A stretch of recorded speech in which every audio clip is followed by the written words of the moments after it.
وقتی فیلسوفا زنده میشن. این قسمت نیچه و تاکسی.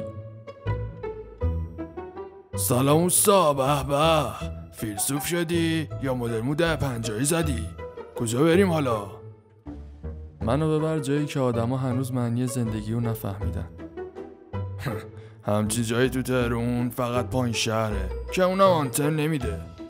عجب، پس زندگی برای اونا هم یه رنجه. حاجی، یا مسیریابی کن یا پیاده شو، فلسفت هم با خودت ببر. کارت به کارت میکنی یا نقد؟ پول؟ چه مفهوم حقیری. یعنی نداری؟ برو پایین بینم. وقتی جیبت خالیه هر چقدرم حالیت باشه به درد نمیخوری.